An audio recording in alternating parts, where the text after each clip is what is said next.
Assalamualaikum warahmatullahi wabarakatuh.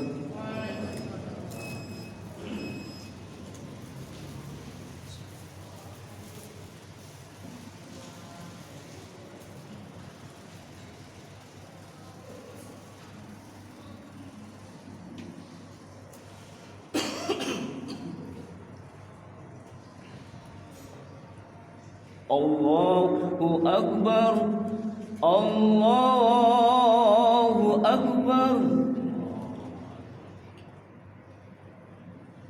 Allahu Akbar, Allahu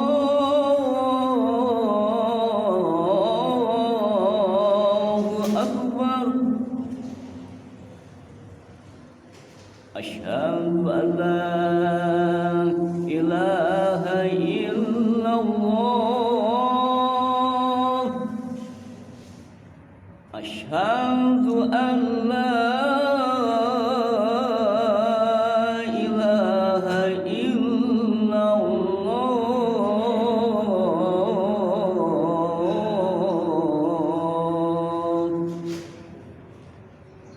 asyhadu anna Muhammadar Rasulullah,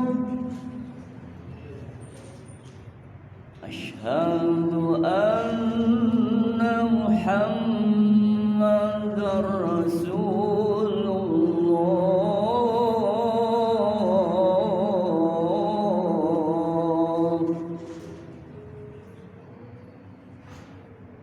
Hayya 'alas shalah,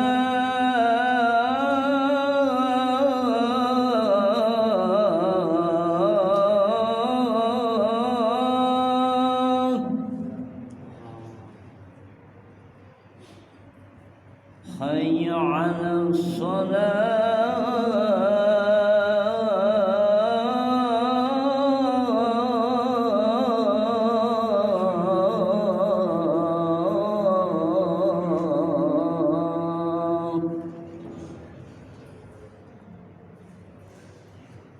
hayya 'alal falah,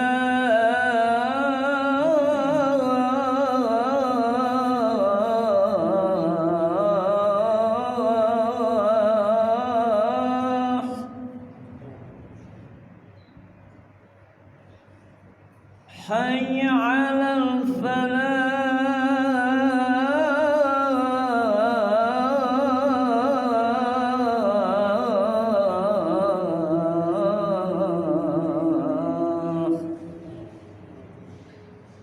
Allahu Akbar, Allahu Akbar, la ilaha illallah.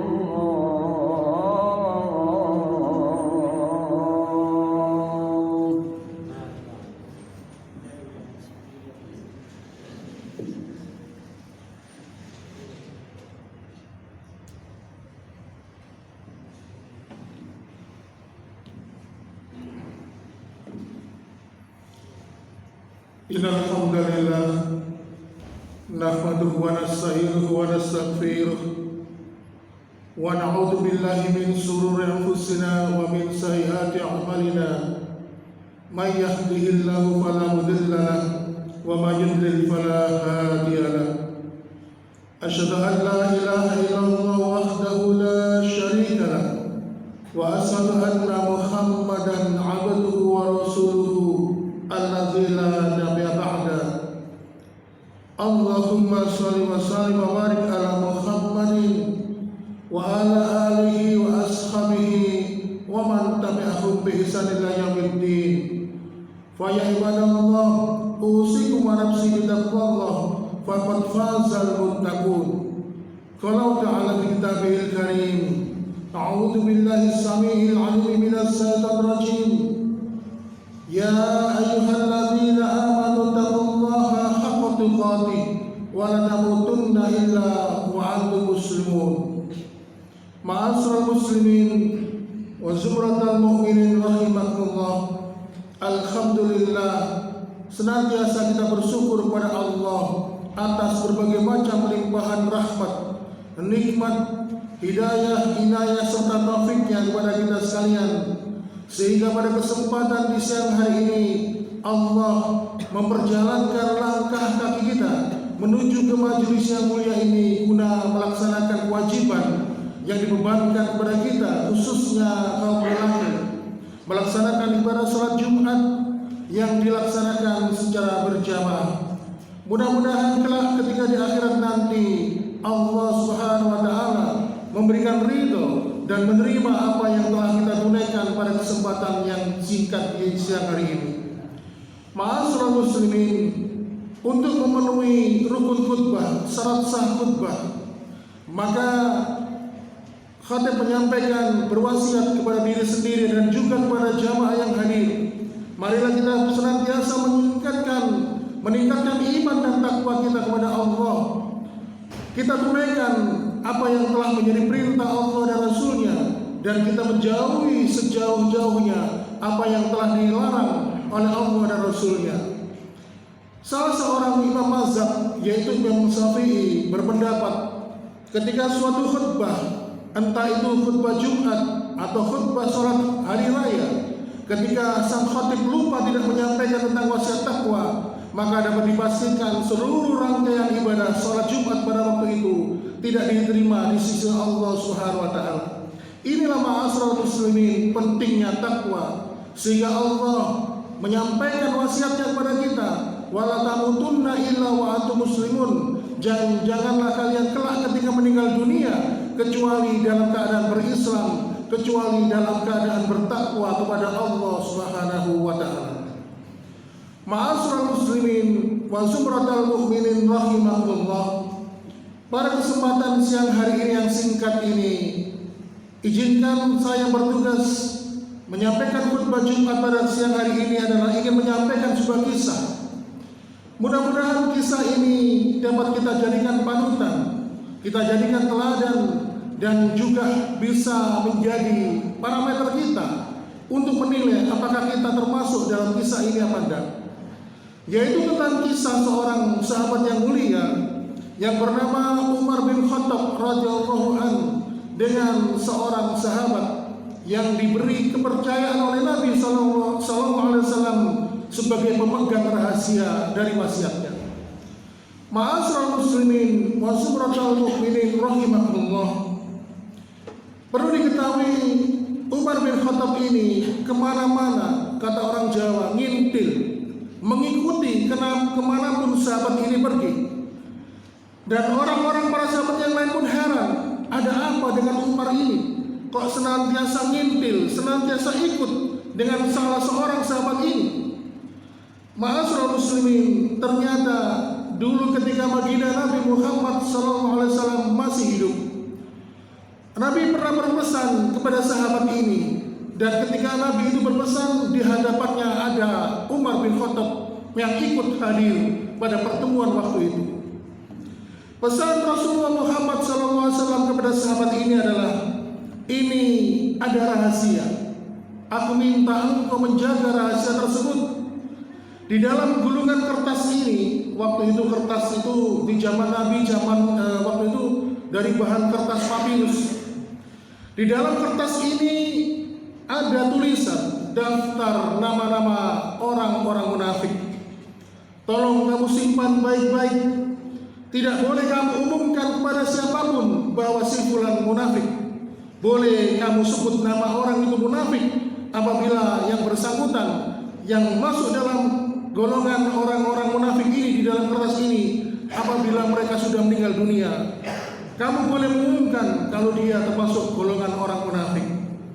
Dan perlu kamu ingat, di antara orang munafik ini yang masuk dalam kertas ini, di dalam kertas ini, yang tertulis di dalam kertas ini, jika di antara mereka ada yang meninggal, maka jangan disolatkan, jangan dimandikan, dan jangan dimakamkan di areal kuburan kaum muslimin. Ma'asyiral muslimin, ketika sahabat ini menerima amanah gulungan dari Rasulullah, waktu itu ada Umar bin Khattab radhiyallahu anhu di depannya. Di dalam hati Umar pun bertanya, kenapa baginda Nabi Muhammad SAW tidak memberikan amanat ini kepadaku? Bukankah aku ini secara fisik kuat jasmaninya? Aku lebih tegap dari dia. Tentu aku merasa lebih pantas untuk mendapatkan amanat ini. Dan akhirnya Umar bin Khattab pun senantiasa bertanya di dalam hatinya, kenapa justru amanat itu diserahkan kepada sahabat ini? Lalu kemudian Umar bin Khattab karena senantiasa di dalam hatinya selalu muhasabah, dia berkata, jangan-jangan ada nama saya di dalam gulungan daftar golongan orang-orang munafik itu. Jangan-jangan saya ini termasuk golongan orang-orang munafik. Ma'asyiral muslimin wa zumratal mu'minin rahimakumullah. Setelah baginda Rasulullah SAW meninggal dunia, maka Umar pun mengikuti sahabat ini kemanapun pergi, dan Umar pun merengek-rengek memohon untuk diberitahu siapa saja golongan orang-orang munafik itu. Lalu sahabat ini mengatakan, wahai Umar, engkau dengar sendiri, Rasulullah SAW mengatakan kepadaku, engkau pun tahu, aku tidak boleh memberitahukan siapakah mereka yang masuk dalam kelompok orang-orang munafik ini yang tertulis di dalam gulungan kertas ini. Engkau pun tahu, mereka boleh tahu ketika salah seorang di antara mereka ini telah meninggal dunia dan aku baru boleh mengumumkannya. Maafkan aku Umar, aku semata-mata hanya ingin menjalankan amanah dari Rasulullah SAW dan aku tidak akan pernah memberitahukan kepadamu. Ma'asyiral muslimin, saking penasarannya Umar dengan gusar hatinya, dia mengatakan, sampai pada puncaknya dia berkata, baiklah kalau begitu, kalau engkau tidak mau memberitahukan nama-nama mereka, tolong beritahu aku, apakah ada nama Umar, apakah ada namaku di dalam kertas itu, di dalam kelompok catatan orang-orang munafik. Lalu begitu, maka akhirnya apa? Sahabat yang mulia ini yang diberikan amanah oleh Nabi Muhammad SAW mengatakan, baiklah Umar, ketahuilah namamu tidak masuk dalam tulisan golongan orang-orang munafik di dalam gulungan kertas ini. Maka ma'asyiral muslimin, Umar bin Khattab pun menangis. Dia tersungkur bersujud kepada Allah Subhanahu wa taala. Dia bersyukur kepada Allah. Dia menangis sejadi-jadinya. Dia telah dihindarkan dari sifat kelompok orang-orang munafik. Oleh karena itu ma'asyiral muslimin, pesan Rasulullah SAW kepada sahabat ini adalah, apabila orang munafik ini meninggal dunia, jangan dimandikan, jangan dikafankan, jangan disolatkan, jangan didoakan, dan jangan dikuburkan di makam kaum muslimin. Ma'asyiral muslimin, siapakah sahabat Nabi ini yang mendapatkan amanah dari Rasulullah SAW untuk menyimpan rahasia dari kelompok orang-orang munafik, yaitu sahabat Hudzaifah ibnul Yaman. Oleh karena itu ma'asyiral muslimin, kalau Allah melalui lisannya Rasulullah Muhammad SAW melarang memandikan orang munafik ketika meninggal dunia, melarang dikafankan, disolatkan, bahkan dimakamkan di kuburan kaum muslimin, maka orang munafik dikategorikan oleh Allah Subhanahu wa taala sebagai golongan orang-orang kafir. Walaupun dia dalam hidupnya diketahui sebagai orang yang beriman, ikut ke masjid, salat berjamaah, memakai peci, sorban, baju koko dan bersarung, tapi itu tidak menjamin ketika dia masuk dalam kelompok golongan orang munafik, maka dia dianggap sebagai orang-orang kafir oleh Allah Subhanahu wa taala. Sebagaimana ketika kisah tokoh gembong munafik, yaitu Abdullah bin Ubay bin Salul ketika meninggal dunia. Abdullah bin Ubay bin Salul ini adalah seorang tokoh gembong munafik. Di hadapan baginda Nabi SAW, dia santun, dia mengikuti perkataannya, mengikuti majelisnya, sering ikut berjamaah sholat, bermakmum di belakang Rasulullah SAW. Tetapi ketika dia tidak bersama dengan Rasulullah, dia membuat fitnah, merusak agama Islam dari dalam. Pernah suatu ketika dia pernah memfitnah istri Nabi yang bernama Aisyah radhiyallahu anha, berselingkuh, sehingga akhirnya Allah pun menurunkan surat An-Nur mulai ayat 21 sampai 27. Pada peristiwa perang Uhud, Abdullah bin Ubay bin Salul ini juga memprovokasi kaum muslimin pasukan perang pada saat itu, sehingga mereka pun kabur dari peperangan, sehingga pada peperangan Uhud jumlah tentara kaum muslimin hanya berjumlah 200 orang melawan 1000 lebih kaum musyrikin. Akhirnya apa? Ma'asyiral muslimin, kaum muslimin waktu itu diberikan pertolongan oleh Allah, walaupun jumlahnya sedikit, dia mendapatkan kemenangan. Akhirnya ketika Abdullah bin Ubay bin Salul ini meninggal dunia, maka Allah menurunkan surat At-Taubah di ayat yang ke-84. A'udzu billahi minasyaitonir rajim. Wala tusalli ala ahadin minhum mata abada wala taqum ala qabri innahum kafaru billahi wa rasulihi wa matu wa hum fasiqun. Dan janganlah wahai engkau Muhammad melaksanakan salat untuk seseorang orang munafik yang mati di antara kamu selama-lamanya, dan janganlah engkau berdiri mendoakan di atas kuburnya, sesungguhnya mereka ingkar kepada Allah dan Rasulnya, dan mereka mati dalam keadaan fasik. Ma'asyiral muslimin, tetapi masalahnya adalah kita tidak boleh menuju sembarangan, tidak boleh memvonis seseorang itu munafik, tidak boleh menjustifikasi seseorang, hei engkau munafik. Maka pelajaran yang dapat kita ambil di sini adalah para ulama terdahulu mengumpulkan seperti Imam Ibnu Qayyim Al-Jauzi mengumpulkan ada 32 sifat orang-orang munafik diterangkan oleh Allah di dalam Al-Quran. Maka sikap kita yang terbaik adalah kita berlindung kepada Allah Subhanahu wa taala agar terhindar dari sifat-sifat kemunafikan. Ma'asyiral muslimin, dalam kitab yang masyhur yaitu kitab Syarah Hadis Bukhari, yaitu kitab Fathul Bahri, di mana kitab ini dikarang oleh ulama besar Imam Hajar Al-Asqalani. Di dalam pembahasan bab iman di mukadimah itu, Ibnu Hajar Al-Asqalani ini menyampaikan sebuah perjalanan murid dari sahabat Imam Abdullah bin Abbas yang bernama Ibnu Abi Mulaikah.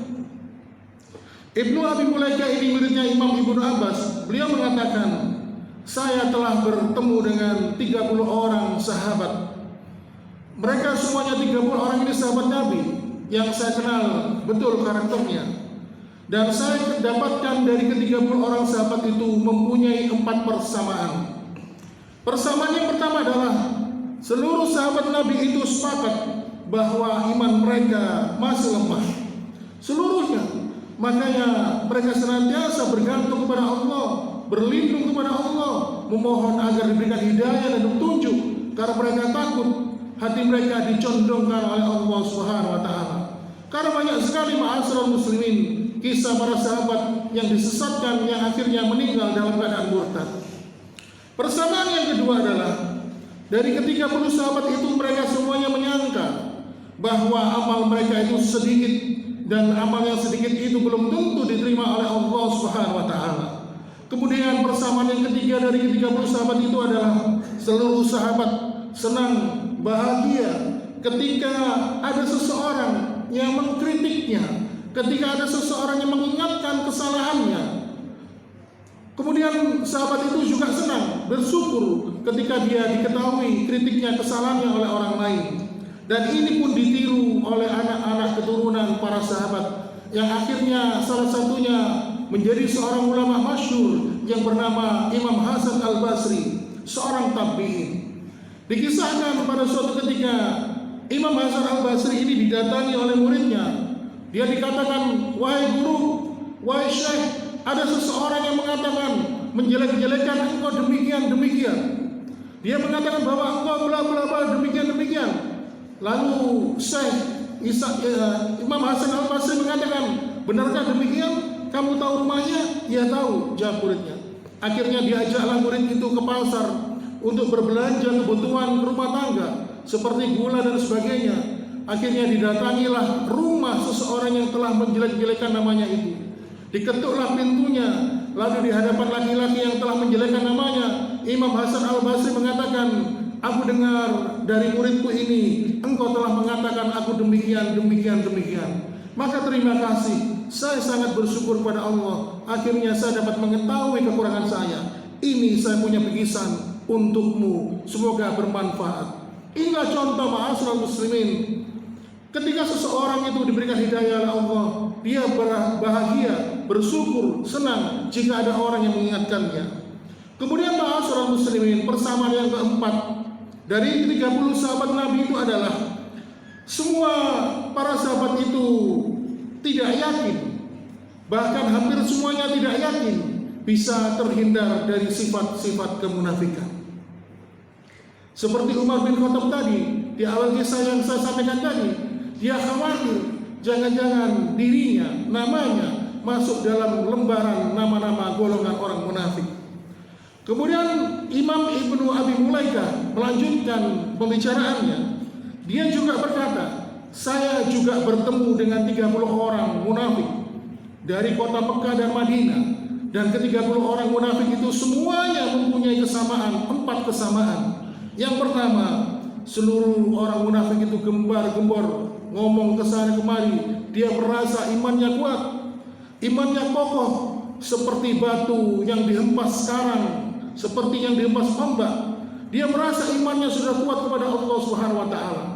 Persamaan yang kedua, orang munafik 30 orang itu tadi mengatakan, semua menyangka bahwa amalnya sudah banyak dan dia yakin seluruh amal ibadahnya diterima oleh Allah Subhanahu wa taala. Akhirnya ma'asyiral muslimin, mereka pun malas beribadah, mereka pun malas beramal karena mereka yakin amalannya diterima di sisi Allah Subhanahu wa taala. Kemudian persamaan yang ketiga dari ke-30 orang munafik itu adalah mereka tersinggung, marah, sakit hati kalau ada orang yang mengingatkannya, kalau ada orang yang mengkritiknya, apalagi kalau orang yang mengingatkan itu levelnya di bawahnya. Hei, kamu itu siapa? Kamu itu belum apa-apa, kedudukanmu masih di bawahku, kenapa engkau mengingatkan aku? Seperti itulah kelompok orang munafik. Yang kemudian persamaan yang keempat, seluruh orang munafik itu 30 orang tadi punya persamaan yang keempat, yaitu mereka merasa aman dari sifat-sifat munafik. Mereka merasa di dalam hatinya terhindar dari sifat-sifat kemunafikan. Ma'asyiral muslimin wa zumratal mu'minin rahimakumullah. Yang menjadi pertanyaan sekarang adalah munafik zaman dulu dan munafik zaman sekarang lebih parah mana? Tentunya kalau kita melihat munafik zaman dulu dan munafik sekarang lebih parah zaman sekarang. Kenapa? Karena dulu waktu itu Rasulullah SAW masih hidup. Ketika orang-orang munafik di hadapan Rasulullah, mereka tunduk, sami'na wa ata'na dengan perintah Rasulullah. Tetapi ketika mereka jauh dari Rasulullah, mereka menunjukkan sikap bermusuhan. Mereka berusaha merongrong agama ini, merongrong fitnah dan sebagainya. Ada yang mengatakan Rasulullah itu gendut perutnya, ada yang mengatakan Rasulullah begini dan begitu. Tetapi ketika di hadapan Rasulullah, mereka sikapnya sopan.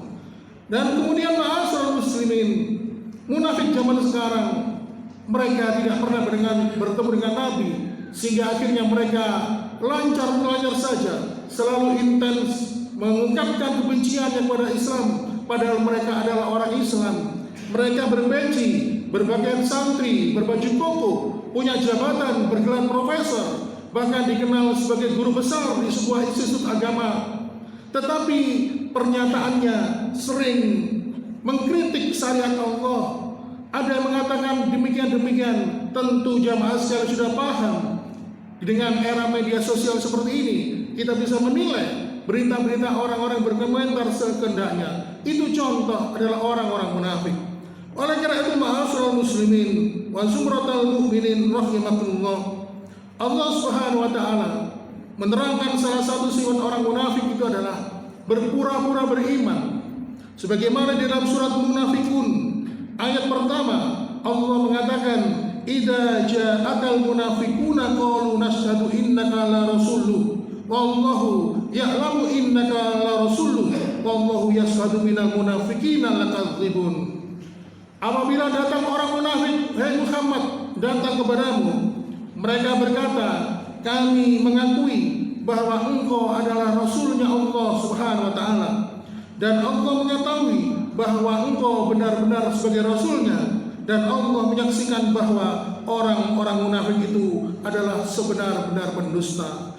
Inilah ma'asyiral muslimin wa zumratal mu'minin rahimakumullah, Mereka orang munafik sifat dasarnya ada 3. Bila berbicara bohong, bila dia berikan amanat dia ingkar, dan dia selalu senantiasa apabila berjanji dia mengingkari. Inilah, dan kemunafikan itu dibagi secara garis besar adalah munafik amali, munafik dalam amal. Ketika dia beriman, bertakwa, menunjukkan keimanannya, beribadah di masjid atau melakukan amal-amal ibadah lain, dia mencari ridho kepada selain Allah, mencari pujian manusia, tidak mencari ridho Allah. Sedangkan munafik yang kedua adalah munafik itiqad, munafik yang mampu mengeluarkan dia daripada Islam. Ketika di dalam hatinya dia tidak rela diatur oleh syariat. Ada seseorang mengatakan beberapa waktu lalu, saya beragama Islam, tapi saya belum yakin dan mampu menjalankan syarat Islam. Inilah contoh sifat-sifat orang munafik. Yang munafik demikian ini adalah munafik i'tiqad yang mampu mengeluarkan dia dalam keadaan Islam, dan Allah menghukumi dia ketika meninggal dunia adalah sebagai di golongan kelompok orang-orang kafir. Aqulu qouli hada wastaghfiru li wa lakum innahu wal ghafurur rahim.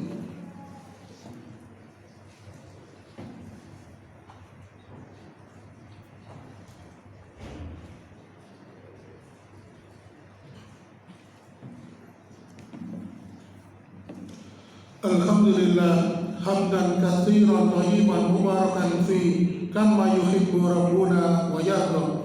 Asyhadu an la ilaha illallah wahdahu la syarika lah wa asyhadu anna Muhammadan abduhu wa rasuluhu alladzi la nabiyya ba'da. Allahumma shalli wa sallim wa barik ala Muhammadin wa ala alihi wa ashabihi wa man tabi'ahum bi ihsan ila yaumiddin. Fa ya ibadallah, usikum wa nafsi bittaqwallah faqad fazal muttaqun. Qala ta'ala fi kitabil karim, a'udzu billahi as-sami'il 'alim minas syaitonir rajim. Ya ayyuhalladzina amanu taqullaha haqqa tuqatih wa la tamutunna illa wa antum muslimun. Ma'asyiral muslimin, dalam kesempatan khutbah yang kedua ini marilah kita manfaatkan kesempatan itu untuk bermunajat kepada Allah. Karena Rasulullah SAW menyampaikan dalam salah satu sabdanya, doa tidak akan tertolak, pasti akan diijabah oleh Allah ketika doa itu diaturkan ketika akhir dari khutbah Jumat. Maka pada kesempatan ini marilah kita memohon ampunan kepada Allah atas dosa dan kesalahan kita, baik yang sengaja maupun yang tidak sengaja.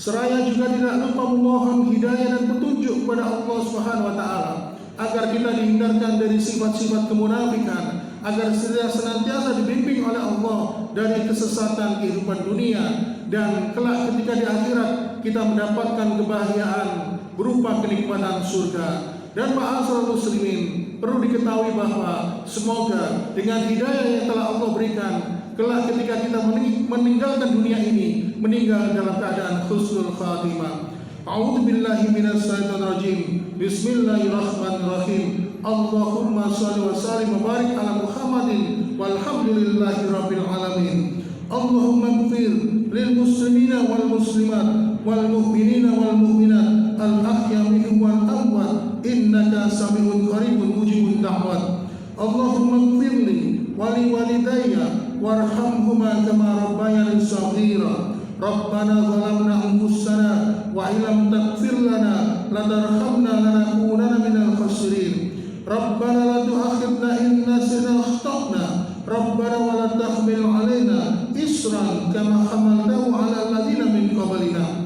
Rabbana wa la tuhammilna ma la taqata lana bihi wa'fu 'anna waghfir lana warhamna anta maulana fansurna 'alal qaumil kafirin.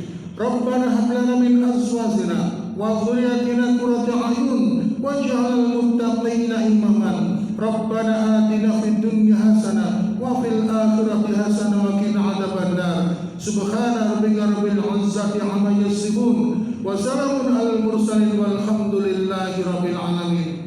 Ibadallah, innallaha ya'muru bil 'adli wal ihsan wa ita'i dzil qurba wa yanha 'anil fahsya'i wal munkari wal baghi la'allakum tadhakkarun. Wa dzikrullahu akbar.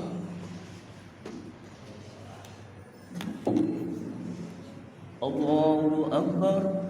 Allah أكبر